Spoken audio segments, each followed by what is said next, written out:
오늘 본문은 예수님께서 일으키신 두 가지 기적적인 사건입니다. 하나는 이제 백부장의 종을 고친 사건이고요. 또 하나는 죽었던 나인성 과부의 아들을 살리신 일이죠. 두 가지 기적. 백부장의 종이 치료받는 얘기가 먼저 나오는데요. 사실 좀 이례적입니다. 왜냐하면 백부장이 로마 군대의 백부장이면 100명을 휘하에 둔 지휘관이죠. 그런데 자신의 종이 낫기를 주님께 구하는 것입니다. 그의 지위나 또 신분 또 하는 일들을 볼 때 굉장히 이례적인 일이죠. 아마도 그는 마음이 굉장히 따뜻한 사람이었던 것 같아요. 그래서 종을 사랑하고 아끼고 또 그가 병들었을 때 치료받는 길이 있으니까 예수님께 부탁을 한 것이죠. 또 그를 향한 유대인의 평가도 굉장히 좋습니다. 4절 5절에 보면 이에 그들이 예수께 나와 간절히 구하여 이르되 이 일을 하시는 것이 이 사람에게는 합당하나이다. 그가 우리 민족을 사랑하고 또한 우리를 위하여 회당을 지었나이다 하니. 사람들이 그를 향한 평가도 좋고요. 또 종도 사랑하는 그런 따뜻한 사람이었습니다. 근데 그는 예수님께 그렇게 청을 하고 또 예수님이 직접 집으로 오신다라는 전가를 받으니까 유대인들의 관습상 이방인인 자기의 집에 예수님이 오신다면 이제 예수님이 그들 말로 이제 유대인 관습상 부정해지는 것이죠. 이것을 알았던 것 같아요. 그래서 예수님이 오신다라고 하니까 이제 그가 놀라운 고백을 합니다. 사랑을 보내서 7절에 보면 그러므로 내가 주께 나아가기도 감당하지 못할 줄을 알았나이다. 말씀만 하사 내 하인을 낫게 하소서. 예수님이 이런 백부장의 고백을 듣고 굉장히 칭찬을 하십니다. 또 감동하시죠. 이것을 보면 유대인들과 이제 비교가 되는 것이죠. 율법을 가지고 또 그 믿음의 조상들의 자손이다라고 말하는 그런 사람들보다 훨씬 더 큰 믿음을 가진 것입니다. 9절에 보면 예수께서 들으시고 그를 놀랍게 여겨 돌이키사 따르는 무리에게 이르시되 내가 너희에게 이르노니 이스라엘 중에서도 이만한 믿음은 만나보지 못하였노라. 이스라엘 사람들 좀 부끄럽게 하는 그런 말씀입니다.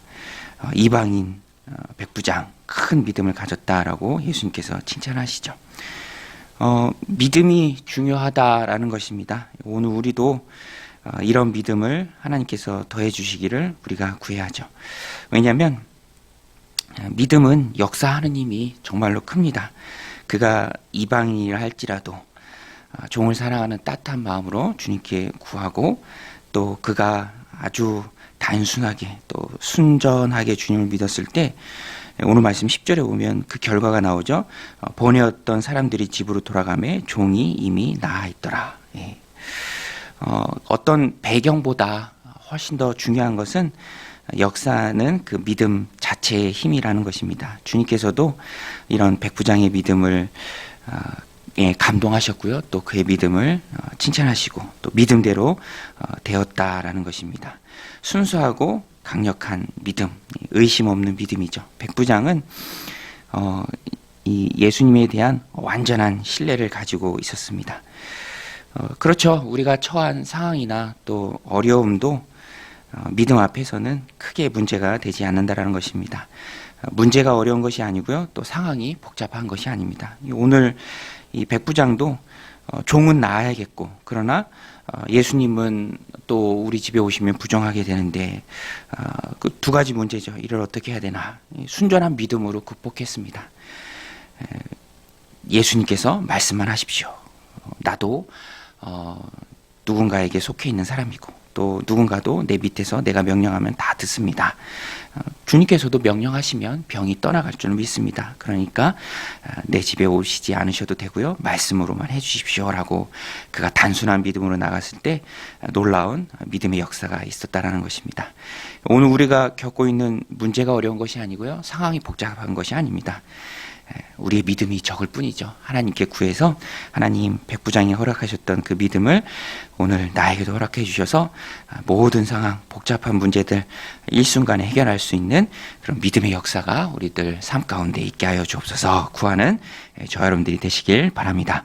또 두 번째는요, 죽음을 다스리시는 분이라는 것을 우리가 두 번째 나오는 나인성 과부의 아들을 살리신 것을 통해서 잘 알 수 있습니다. 예수님께서 첫 번째는 계획이 있었습니다. 백부장의 계획이 있었고 또 예수님이 가실 계획이 있었고 그 계획 중에서 기적이 일어났는데요. 두 번째는 순전히 그런 계획은 없었고 지나가시면서 그 장래 일행을 만나신 것이죠. 오늘 말씀 12절에 보면 성문에 가까이 이르실 때에 사람들이 한 죽은 자를 메고 나오니 이는 한 어머니의 독자요 그의 어머니는 과부라. 그의 성에 많은 사람도 그와 함께 나오거늘 마주친 것입니다.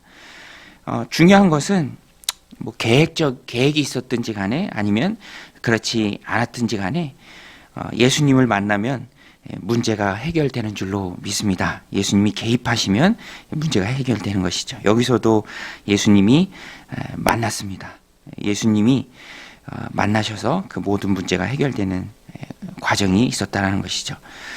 처음에는 백부장의 믿음이 문제를 해결하는 주도적 역할을 했는데요.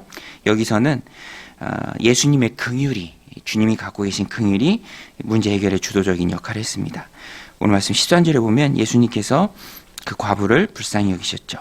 주께서 과부를 보시고 불쌍히 여기사 울지 말라 하시고 1세기에 예수님 당시에 홀로 된 여인은 정말로 불쌍한 사람입니다.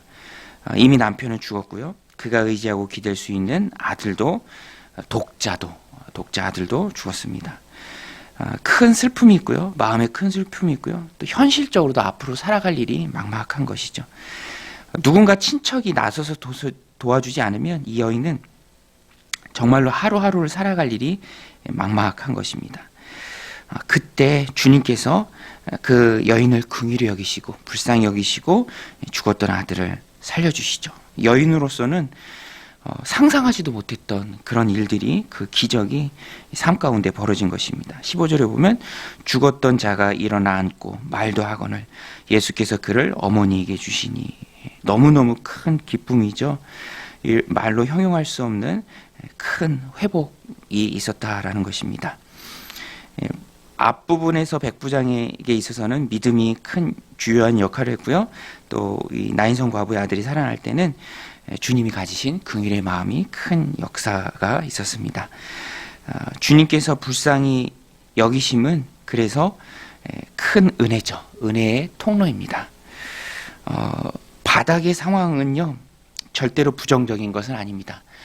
주님께서 다 보고 계시기 때문에 우리를 향한 주님의 긍휼이 임하기 때문에 그것은 너무너무 좋은 상황입니다. 부정적으로 볼 수 있는 상황이 아니죠.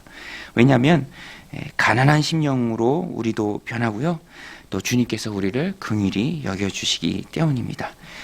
저도 개척하면서 사람들이 많이 저를 긍휼히 여기더라고요. 이 어려운 시기에 하면서. 그럼 뭐 사람들의 긍휼도 좋죠. 그러나 더 좋은 것은 주님께서 긍휼히 여겨주신다는 사실입니다. 왜냐하면 뭐 세상 말로 하면 주님이 긍휼히 여겨주시면 이런 놀라운 기적 또 은혜와 축복의 통로가 된다는 것입니다. 구약에서 다윗도 아들 압살롬을 피해 갈 때 시므이라는 사람이 아주 저주를 합니다. 그러나 다윗은 그를 그냥 두라라고 얘기하죠. 저가 나를 저주하는 것으로 인해서 하나님께서 이 모든 상황을 긍휼히 보아주시면 그것이 유익한 것이 아니냐, 하나님께서 긍휼히 여겨주시기를 바란다라고 말하죠. 실제로 그 말대로 하나님께서 그 원통한 사정을 해결해 주십니다. 오늘 우리가 어려운 상황 속에 있습니까? 힘든 그런 환경 속에 있습니까? 주님이 다 보아주실 줄로 믿습니다. 주님께서 봐주실 때에 이 나인성 과부의 아들이 살아났던 그런 놀라운 기적이 있었던 것처럼 오늘 우리의 긍휼한 상황도 주님께서 다 보시고 정말 상상할 수 없었던 놀라운 방법으로 해결해 주실 줄로 믿습니다. 오늘 말씀은 두 가지인데요. 우리에게 참 균형을 줍니다. 어려움이 해결되는 일, 믿음입니다. 믿음이 그 모든 어려운 상황을 극복하게 합니다. 또 한 가지는 나에게 있는 것이 아니라 주님의 긍휼이죠. 주님이 우리를 긍휼히 여겨주시면 모든 것이 다 해결해 주실 줄로 믿습니다. 그래서 우리는 하나님, 내 믿음이 적습니다. 믿음 주세요. 또 하나님, 내가 어려운 상황에 처해 있습니다. 모든 사람들이 힘들게 보는 그런 상황 가운데 있습니다. 주님, 나를 긍휼히 여겨주세요 라고 기도하며 나아갈 때 우리가 있는 모든 내 삶 가운데 있는 모든 문제가 다 해결될 줄로 믿습니다. 우리 함께 기도하며 나아가겠습니다.